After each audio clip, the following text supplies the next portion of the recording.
Metrópolis de volta e o nosso assunto é literatura. Nas entrevistas que eu faço com os escritores, assim, o que eu vejo é que nunca é tranquilo o ato de escrever. Parece isso. O processo está sempre ligado a um pouco de sofrimento, né? As reflexões, eles estão sempre, inclusive, se questionando se são mesmos escritores. Agora, como é essa angústia, essa expectativa para quem acabou de publicar o primeiro romance? A Isabela Noronha e a Sheila Ismanioto podem falar das próprias experiências. Elas estão aqui com a gente. A Isabela é autora de Resta Um e a Sheila de Desesterro. Ah, que já é um nome inventado. Boa noite, bem-vindas ao Metrópolis. Boa noite, Adriana. Ah, que bom ter jovens talentos aqui da literatura. Que bom estar aqui. Que bom, que bom. Vamos começar com a Sheila. Sheila, desesterro é uma palavra inventada? E por que só essa palavra dava conta do seu livro?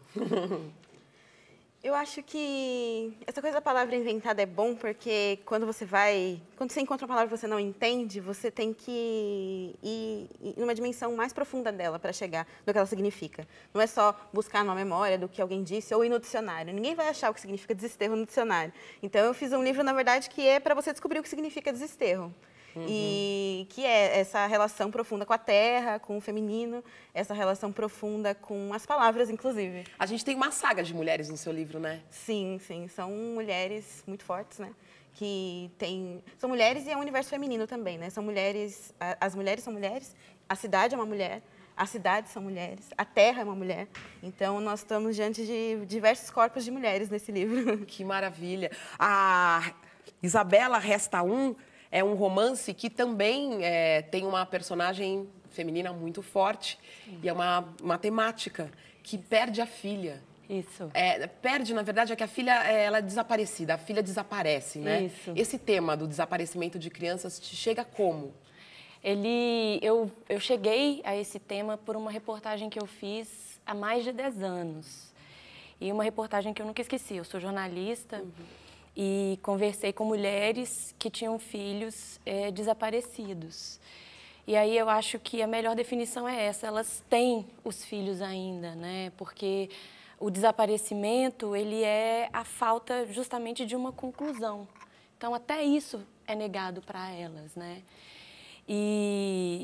Então, a partir dessas conversas, dessas entrevistas, foi que eu tive a ideia de escrever esse livro que trata desse tema. Na verdade, sobre uma mulher que não desiste de procurar a filha. Mais do que uma mulher que tem uma filha desaparecida, é uma mulher que continua buscando por essa filha. Dois temas.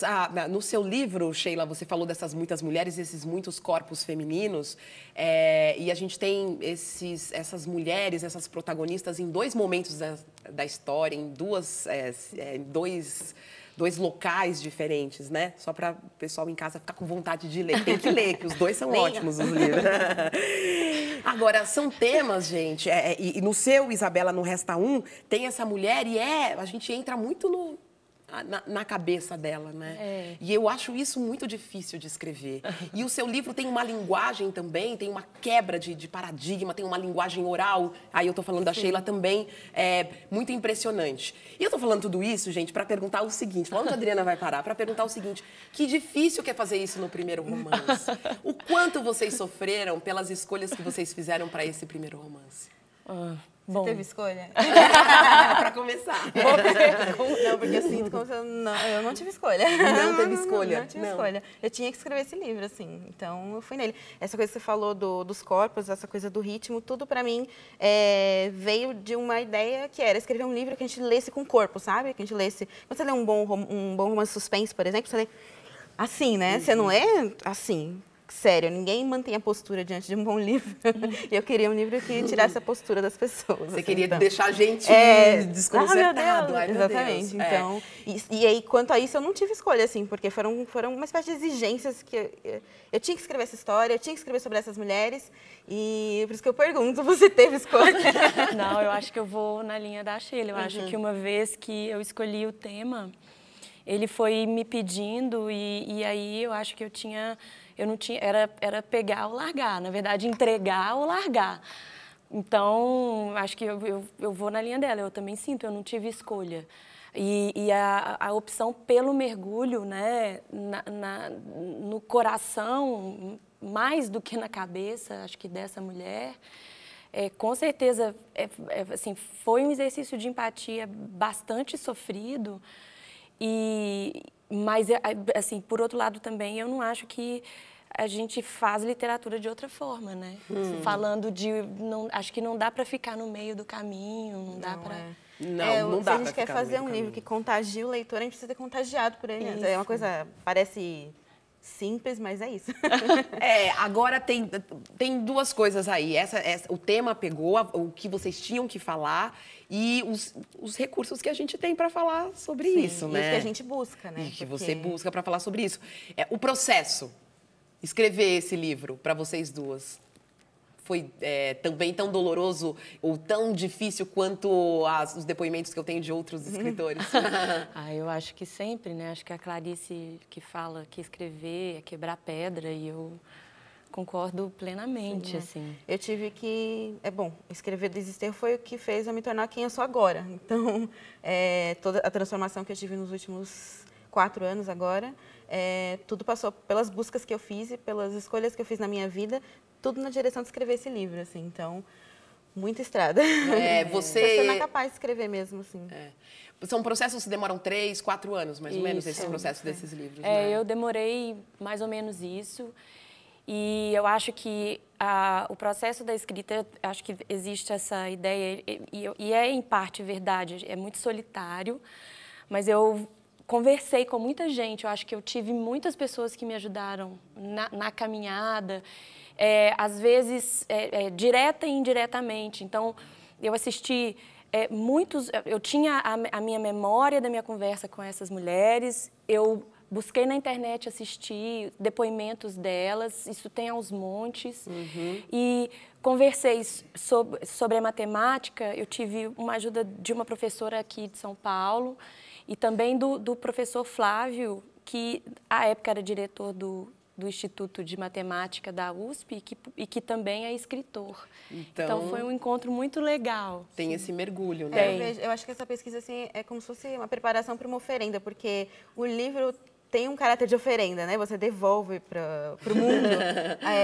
e de preferência multiplicado aquilo que você trouxe para você. Então, esse trazer para a gente é muito importante. E é muito importante, por mais que seja solitário, ter 1 milhão de gente em volta. Claro. Isso. Assim, a gente é solitário, mas a gente não consegue fazer sozinho, né? Isso, eu gosto de falar. Porque... Tem esse processo. E o primeiro livro, as duas são finalistas do Prêmio São Paulo de Literatura, um dos prêmios badalados aqui no cenário dos livros, né? Estão concorrendo na categoria de melhor autor estreante, com menos de 40, jovens. Jovens.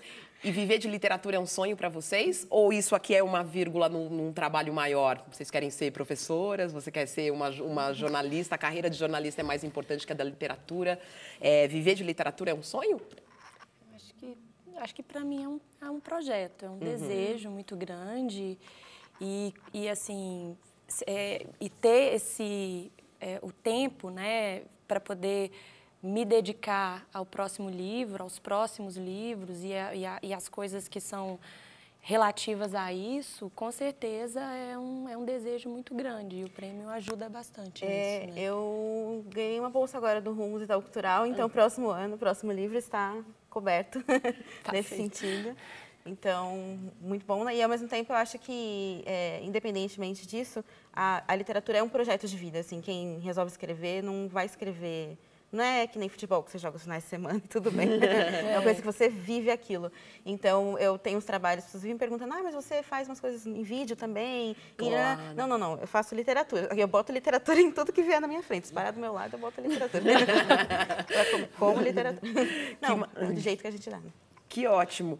E então essa aqui, olha, estão os 2 livros na minha mão, são as dicas do Metrópolis. Essas duas autoras que estão aqui iniciando a carreira na literatura. É o primeiro romance, mas eu fico olhando para vocês e penso, é o primeiro romance, mas vocês já trabalharam bastante, né?